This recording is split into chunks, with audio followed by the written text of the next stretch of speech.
Welcome to the Moneymakers podcast, brought to you by Sophia.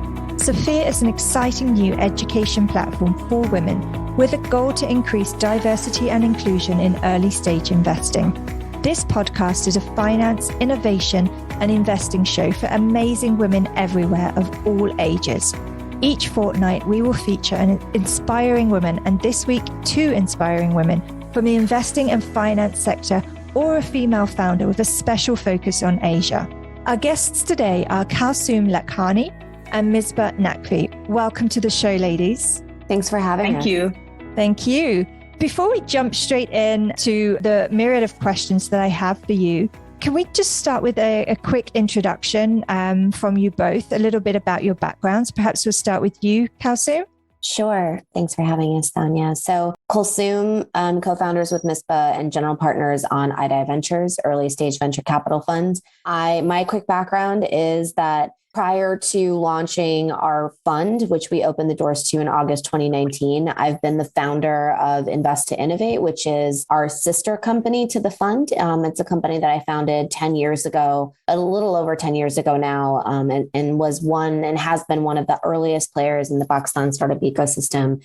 Started really as a support player for startups. We launched the country's first startup accelerator program back in 2012, have now scaled that vertical considerably through partnerships with programs that we run with players like Facebook and the World Bank and the IFC. So have not only trained hundreds of entrepreneurs through those partnerships, but also have trained over 40 incubators and accelerators throughout the region, have built out a research arm of our work as players were looking outside into Pakistan, realizing that good research and good data was very important for that. And all that body of work was really what started to form the thesis around our fund and why we decided to launch an early stage venture capital fund. That's really where we saw the gap. I think that with the DNA of the accelerator, it's why our intervention is where it is, but also what we do after the deal is done, I think is really informed by that. And then obviously them being sister companies, which I no longer run Invest to Innovate today, but it's actually now run by one of our past founders, and she's amazing and has been a really great CEO.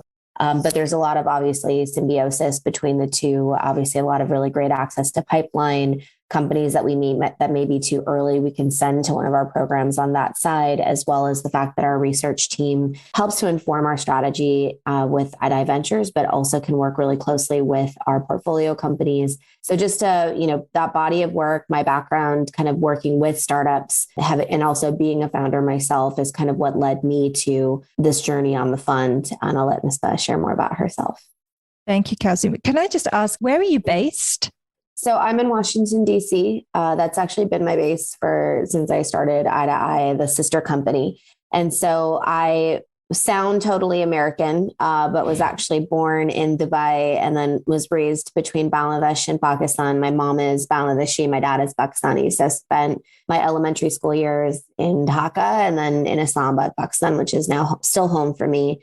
So I go back and forth between here and Pakistan. My career actually started in foreign policy, which is why I moved to DC, why most people move to DC. I got my graduate degree in foreign policy and started my career in that, and then realized and have actually used my conflict resolution master's degree much more efficiently, actually, in negotiations and how we operate as investors in a really hard market. So it's at least come to use, because at first I was definitely grieving the fact that I never used my master's degree, but that's kind of the background and the lead up to, launching the sister companies. So I don't have a traditional background in finance or, don't have an MBA, but come from, my dad is a serial entrepreneur. I come from a very business entrepreneurial family. So I think through osmosis, definitely have that in me, which is what led me to, being a founder in the first place. And so it's a very nonlinear journey, but it's what led me to where we are today.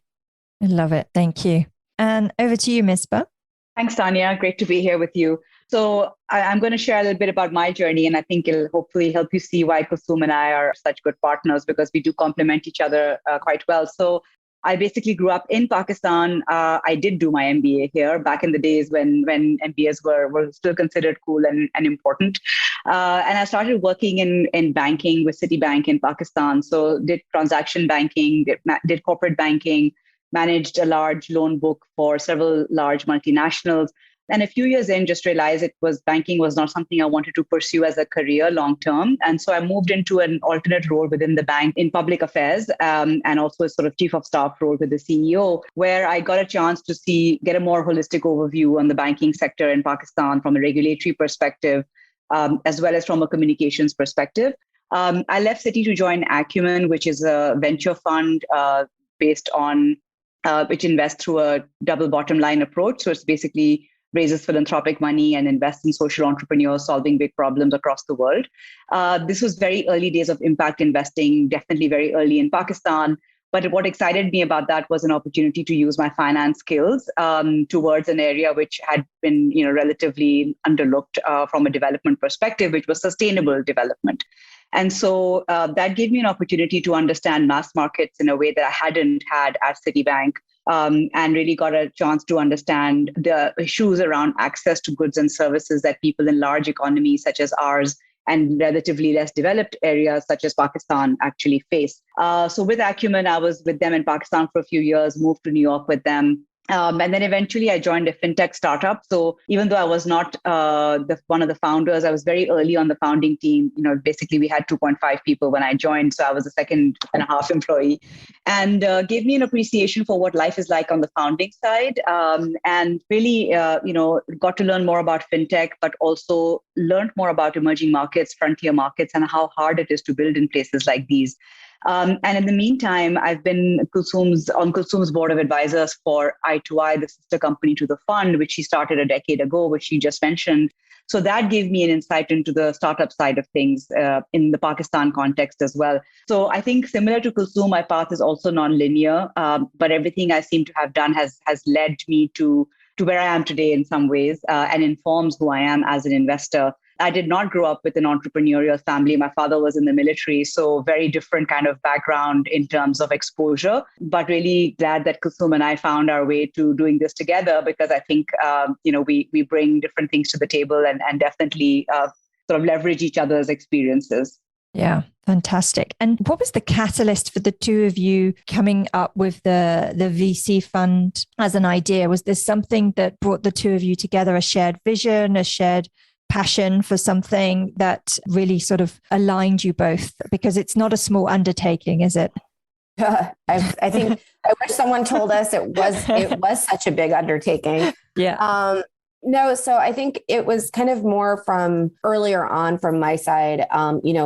Danya, having worked with early stage startups for such a long time, and also local angels in the market, Pakistan as a startup ecosystem has recently really taken off. But even when we were conceptualizing the fund, we just saw the early stage capital gap as something that was just very apparent, and as well as the fact that the players that were there to plug that gap were just mostly local, that were very vulture instead of venture, just taking a lot of equity up front. We just saw a lot of, really onerous terms. And I just saw really good companies die, and good companies die every day, right? But I don't think they should die because of bad investors. So that's really was the impetus behind it. I think our experience, the vantage point that we had, having kind of been a founder helping founders for so long, and having been so close to it, we built such a strong network and a brand in the market.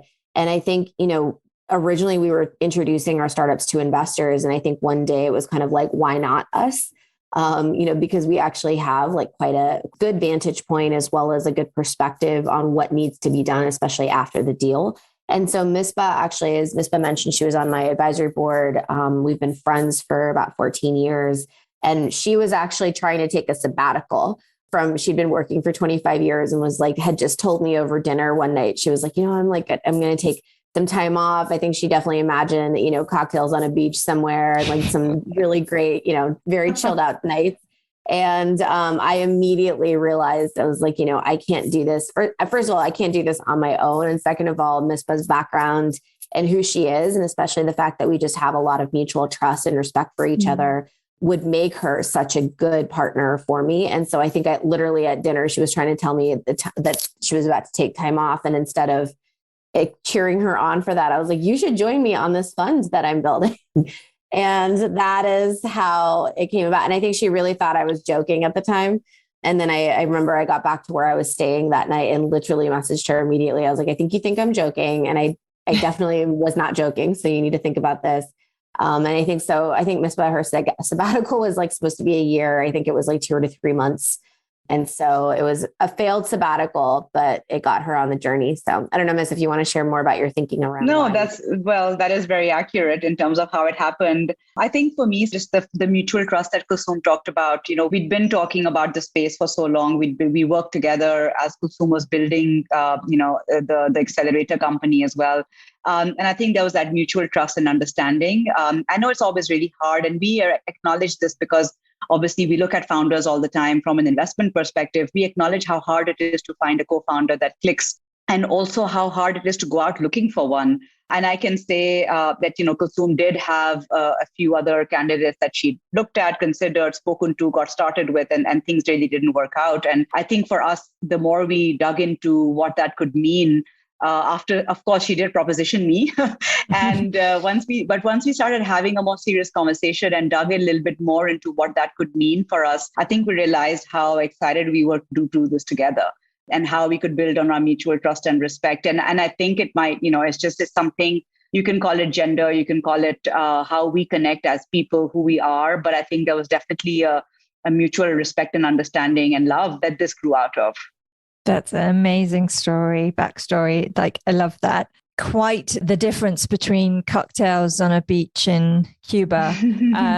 Launching a fund is, as I said, no small feat, especially your first time fund, and especially as female fund managers as well. Mm-hmm. And especially Pakistan. It's like we decided to choose all the hard boxes to tick. Yeah. And I have questions on every single one of those points. Before we jump into that, I wanted to just comment around finding your co-founder. And I think that you obviously, Misbah, you obviously saw something in Kalsoom in the same way that Kalsoom saw in you. It might not have been what you had planned for the next year, but you could recognize those alignment of values and shared visions, etc. And is super hard to find the right people to go into business with. So when those people come along, I think, we have to jump at that with both feet, because it is incredibly hard. I've had some terrible stories in the past, my own and founders that I've invested in. It really is, though, like a work in progress, right?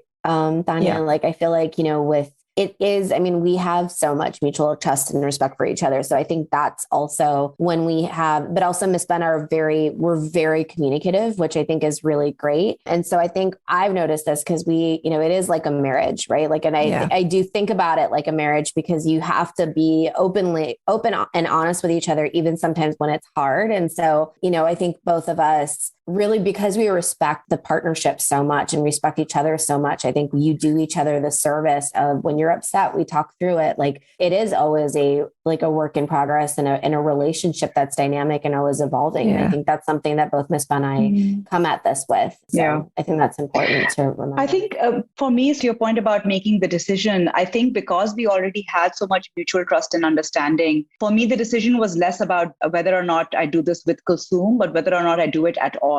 Yeah. It's not an area that I had self-selected into. So while Kalsoom had been thinking about this and looking to set up a fund for a while, it's not something that I had even thought about. I had thought I'd take a step back and figure out what comes next. And so for me, the decision was not whether it's her. For me, the decision was, is this what I want to do next? Yeah. I think for me, the Kalsoom question was a given, just because of the relationship we were building off of. And again, also acknowledging that most people don't have that, right? You don't always have someone in your orbit who you feel would be right for what you want to do next. I think we were lucky in that sense. And also that, we were talking through things, and because we had that comfort level where Kalsoom could just, as we were talking through it, she just kind of mentioned it in a conversation at dinner. It's not something that she had thought about for months before and weighed the pros and cons. And it's just, she's right. When she went back and she kind of said, I was serious and I do want you to think about it seriously. I was like, okay, maybe this is actually something I should think about. So I think it's that it was a little spontaneous on her side, but also not necessarily coming out of nowhere, because we had that relationship as well. And then for me, the question was, is this what I want to do next? And I think as women, we often have imposter syndrome and we often don't self-select into things. So for me, it was a bit intimidating to think I could be a VC. Like, what does it even mean? Like, am I even qualified? And I think through that process of what Kalsoom and I then spoke about over the next few months, we've sort of both recognized what we bring to the table together, collectively, individually, and in each other. And that actually helped us solidify that decision to just move forward together. Yeah, I love that. Thank you. Could you switch gears a little bit and talk about your fund? So can you tell me a little bit about i2i Ventures and your thesis?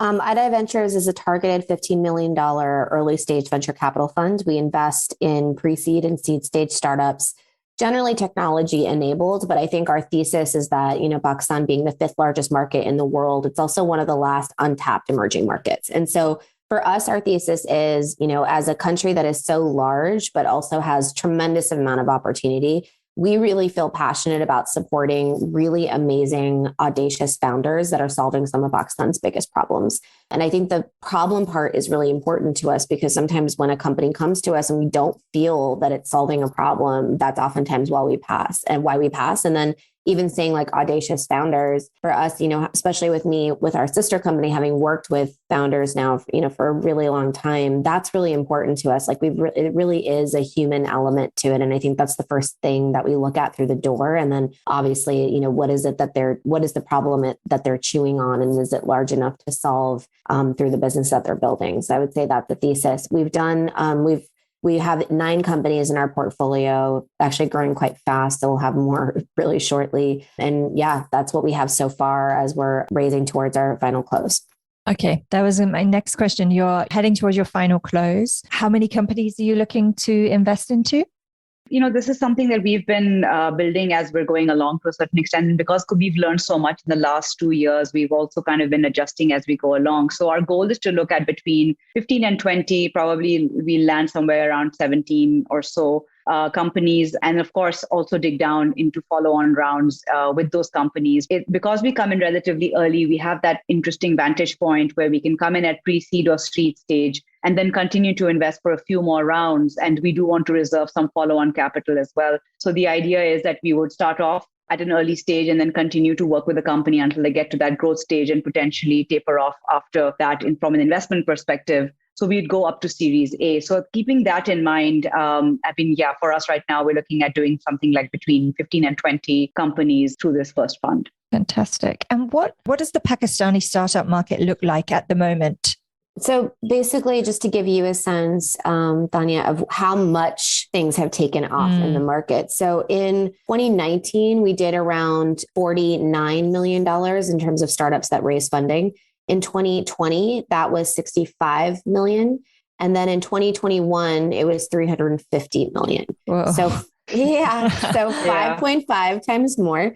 There was a few reasons for that. One of them being honestly the pandemic. And as much as obviously it's been, a challenge everywhere in the world, we just saw so many more international investors. I think also as like interest rates, inflation, everything going up, a lot of investors in the US, as well as elsewhere in the world in Europe, started to look elsewhere in terms of what are the last markets that have not been tapped. And I think for Pakistan, kind of, with the population itself, like 220 million people plus, right? And it's just a huge population with a increasingly large addressable market, right? It's just a very young population where smartphone penetration is increasing, where data packages are quite cheap. And so just starting to see like a very strong emerging consumer class as well. And so as that started to happen, we also started to see that, sophisticated founders that started moving back home, people that were already at home, that were older, had worked at other places, just launching companies, especially in all sorts of sectors, but e-commerce, fintech, and logistics being the top 3 that raised investment last year.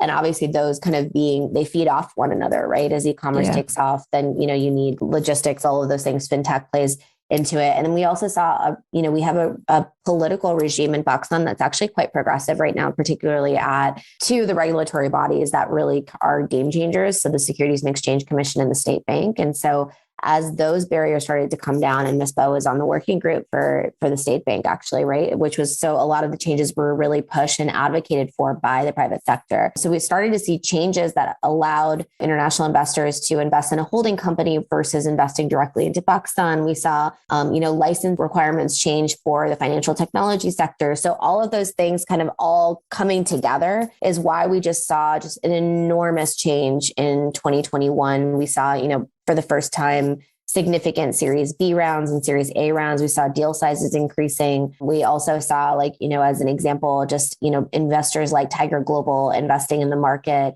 20 VC, Harry Stebbings Fund, Buckley Ventures, Kleiner Perkins. So we just saw the caliber of very well-known international funds coming into the market. And so I think those are some of the reasons why we've seen everything take off. It's also the reason why at i2i Ventures, we did 6 deals last year, whereas we did 1 or 2 the year before, right? So we also adjusted and increased our pace. We also, were firmly investing at seed before and are now doing a lot more deals at pre-seed as things are getting hotter, and also wanting to be able to adjust our strategy increasingly to match what the realities are in the market. So it's a really exciting time in Pakistan. Yeah. And kudos to you ladies for being there already, ahead of everyone else wanting to come and seeing Pakistan as a great opportunity. So huge kudos to you both.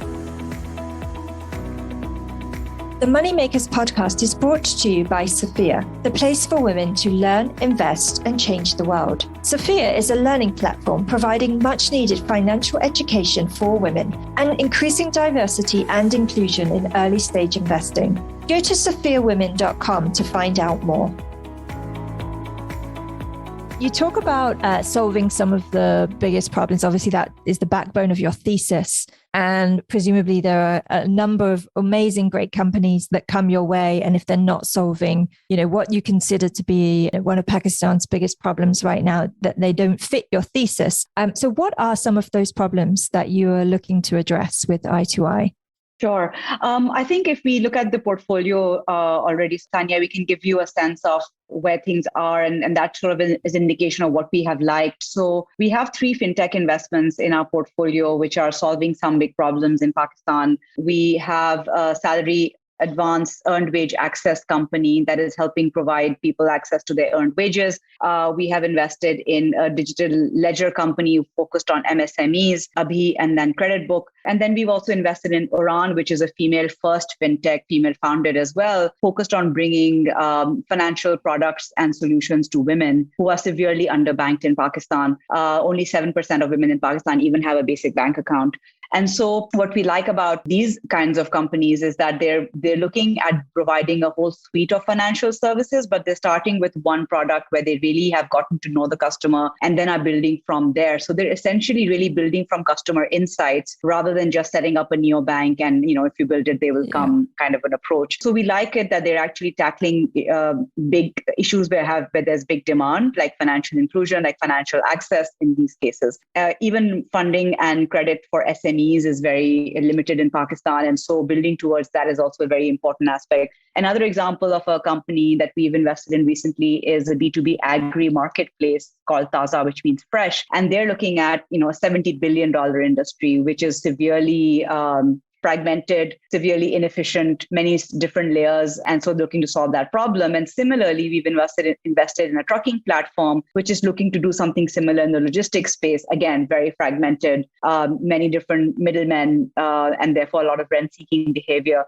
And so these are things these are again, big problems. EdTech is another one. So our company EdCasa is actually focused on helping students with exam prep at a high school level, which then definitely influences their college admissions and their potential future going forward. So these are some of the companies that are focused on, solving these problems. Again, if you look at markets like Pakistan, which may be a little ahead of us, fintech, e-commerce, and fintech meaning payments, and e-commerce and logistics are often the 3 areas which start picking up traction the first early on. And this is what we're seeing in Pakistan as well. So these again remain big opportunities to address and look into. I think another opportunity which we haven't seen enough exciting opportunities is health tech and healthcare and that space, as well as B2B, maybe SaaS kind of structured companies, which also we would like to continue to do more of. So these are some of the areas where we are already investing and those which we are looking to continue to invest in, as well as looking at new areas. And if I could just add to that, just to the first part of our thesis around this, Tanya, because I think those are problems that are enormous and big to solve. But I also think that the difference, because there's been a lot of companies that have come up over the years that have all tried to solve these problems. There are companies that are solving these problems that are competitors to the companies that we've invested in. So I think the differentiating factor really is the founders, right? Like, I think we just have so much conviction in every single one of our founders that are trying to solve these problems. Because otherwise, like, we would have just invested folk first on the opportunity, which is obviously big to solve. But because they're so complex, because they're so fragmented and they're so hard to do, it really boils down to the teams and their ability to execute, their ability to attract talent and future capital. I mean, all of those things are the things that we pay attention to. And that's what I would say is the through line amongst all of our companies. Yeah, I think it's so important, especially when, as you mentioned, Misbah, you starting to invest earlier and earlier. I think founder first is super important. And that certainly served me well as an investor as well. Investing into founders where you have that conviction. And it sounds like obviously that's a huge priority of yours. Yeah, I wanted to switch gears into our final sort of segment of the show, which was really around the place where the three of us came together, actually, which is in a sort of online network of female VCs and investors. And I really wanted to sort of pick your brains and discuss with you today where, how you've seen the ecosystem change, in particular, specifically to female VCs, female investors. There's a lot online around a number of female investors, a lack thereof. And have you noticed any changes over the years in these groups that perhaps you've been part of for a longer period than I have, in terms of volumes and decision makers in these roles? Yeah, absolutely. I mean, I think, Tanya, there's a lot of good movement in this space. I think it speaks to the broader democratization of VC as an industry. Yeah.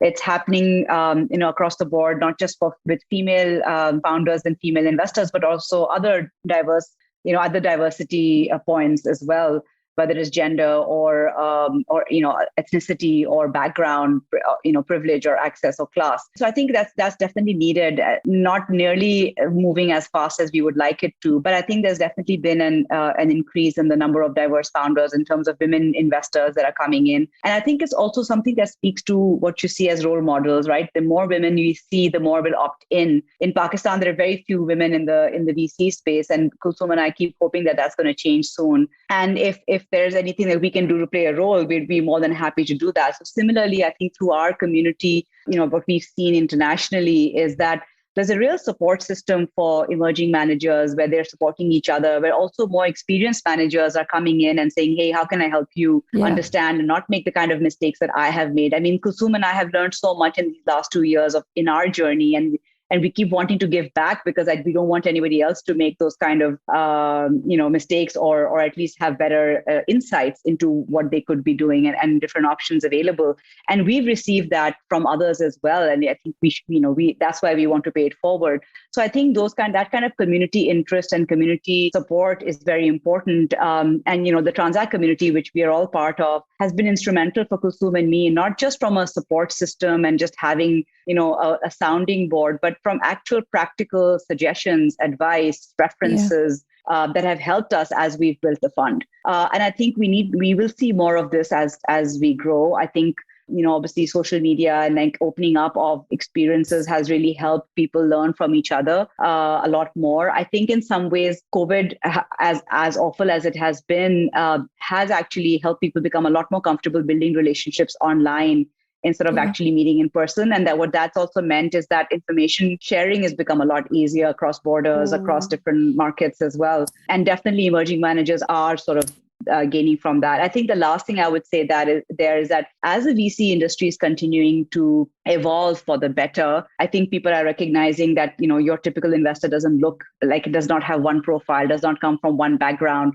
And also the way you invest is also opening up. So, we're seeing rolling funds, we're seeing many more angel syndicates, we're seeing, late stage VCs come into early stage, we're seeing people think out of the box in terms of how they're structuring their entities or their funds, or if at all, they're doing through a fund. So I think those kind of new interesting opportunities to structure how we invest will continue to democratize this space. And we definitely hope that it's going to have a positive impact on the gender side as well.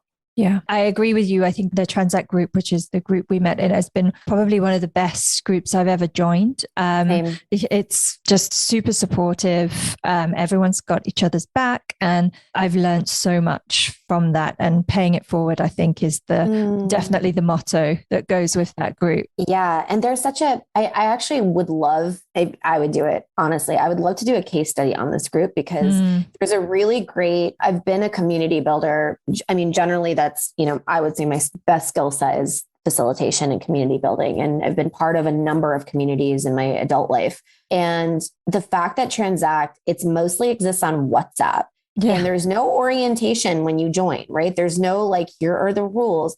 And there's a friend of mine wrote this book, Priya Parker wrote this book called The Art of Gathering. And it talks about like, this idea of like how we gather, how we come together. And to me, this is such an amazing case study of how things are so implicitly there that like, there's nothing that was told to us ever. I've never been policed on Transact, really. I've never been told like, these are the rules. And yet all of us are bought into this culture of paying it forward, of supporting one another, that everyone, regardless if you are on fund 3 or fund 1, has a role to play to support. Right. And I just think it's kind of you were saying that as well, Tanya. I feel the same way. It is by far one of the best communities I've ever been part of that solely exists on WhatsApp, which I find incredible because I don't find WhatsApp generally to be the best form of communication. Right. And yet we have forged deep community with these women, most of whom we've never met in person before. Right. So I do genuinely think that it's something that is very singular in how they're building. And how we are building, right? I think that the we versus they sound is actually the key part of it. We all feel very invested in this. Yeah. I think having said that, and I would totally underscore everything Kalsoom said, but to add to it, I feel like there hasn't been policing, but there has been gentle nudging. They're still organized. There's a regular update in terms of, things that have been discussed on the group. There's a distilling of information that is shared on email on a regular basis, where you can always go back and refer to, aside from just the WhatsApp, the sessions that have been super helpful, where people have been asked to come in and within a circle of trust, really people open up. And so to Kal's point, that's the best part of community, right? Is where you feel that trust and are able to open up, not feel judged, and yet actually get more than just emotional support. Yeah. And I wonder if one of my last questions to you is around, being 2 female GPs, especially in a market like Pakistan. I mean, you're a very rare GP team, even in, even more sophisticated VC markets. You're as female GPs, it's not particularly common, and the world needs more diverse fund managers. But I think there are some challenges around creating more diverse fund managers. And I think perhaps that's one of the reasons why the Transact group is so gelled together, because those challenges are all shared. And whether you're on fund 1 to fund 3,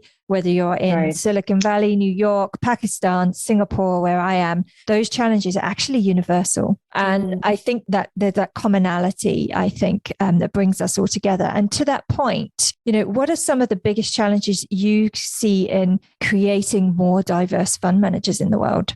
That's a great question. I think, one thing that I think is important, and this is something that I feel like there was like a whole Twitter debate happening this past week. There's been a lot on Twitter. VC Twitter has like been very active the past month.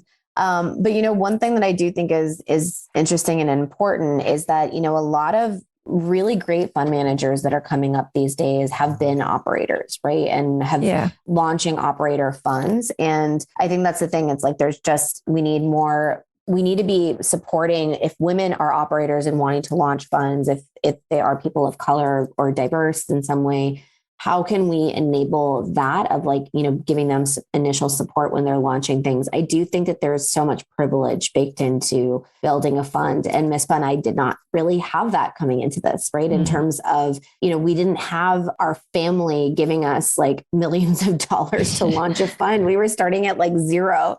And I think that's a big thing, right? Is that a lot of diverse, like Black and people of color fund managers, they don't have that safety net. Even when we think about the 1% GP, which has been a debate in a lot of these forums and on Twitter as well. It's like, should we also commit to that? If like 1% is something that's just not doable, that automatically creates a barrier to entry, right? For a lot of people, especially people of color that want to launch funds. And I think that we've seen so many incredible people that have been building in public that I think that we've had so much privilege in being able to see that. So we've seen their struggles with that up close. And I think that's incredible. So I think that's the issue, right? Is that there's so many barriers to launching a fund. I think there's also this idea for women too, as Misbah mentioned, oftentimes we don't self-select into being investors. And I know you've done, Tanya, a lot of work on training people to become angel investors. You have to put it in. Someone had to put it in my head. I never put my hat in the ring of being an investor. Like I just always thought like, oh, I'm just supposed to be an enabler here. Yeah. It took other people doing that, right? And so thinking about the mentorship angle of things as well, I think is super important in terms of how do we enable people, but also give them the audacity to believe that they could do it is such a soft form of mentorship as well. And so we've been really lucky that not only have we had a community like Transact, we've also had friends of ours that have been like more experienced fund managers that have been helping us along the way. We've had, one of my mentors who's an investor, but way before I started the fund has just been like one of our biggest champions. Any question that I've ever asked him, even if it's like 10 p.m. at night, he'll thoughtfully think back on, send me an email on. And so I think that's really important, is thinking about the mentor community that surrounds this, thinking about how we lower the barriers to entry. Yeah, I don't know, Misbah, if you wanted to add to that, but those are some of the things that I chew on.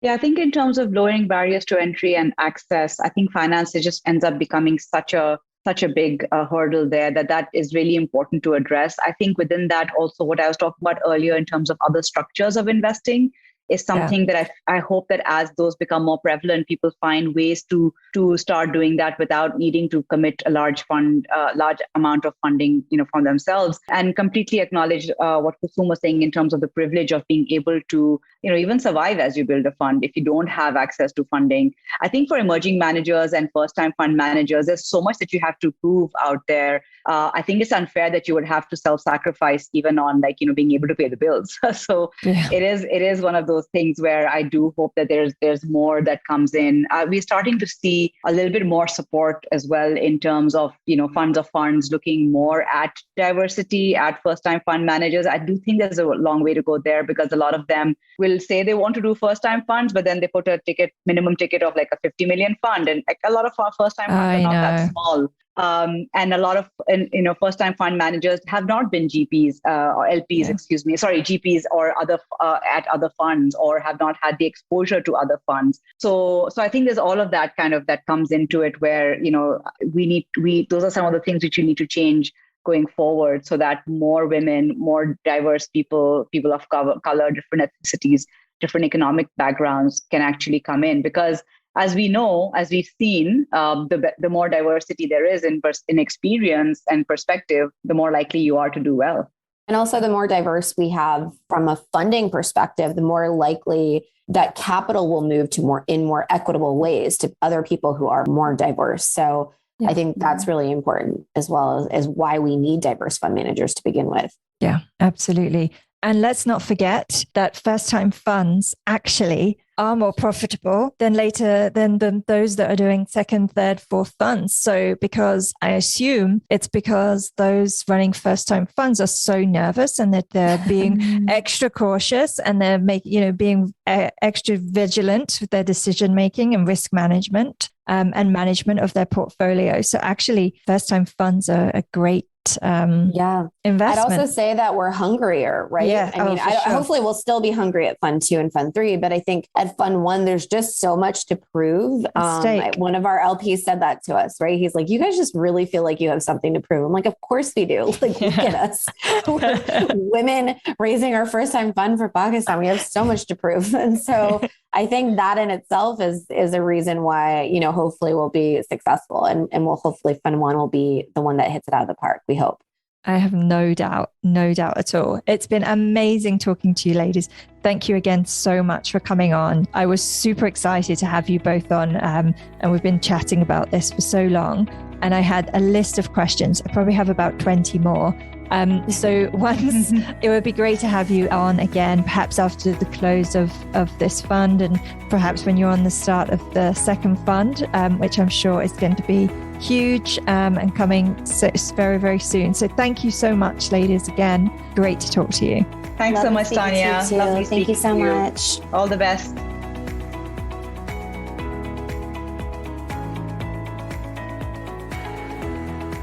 We hope you have enjoyed this episode of the Money Makers podcast, presented by Sophia, the learning platform for women that increases diversity in early stage investing. Visit sophiawomen.com to learn, invest, and change the world.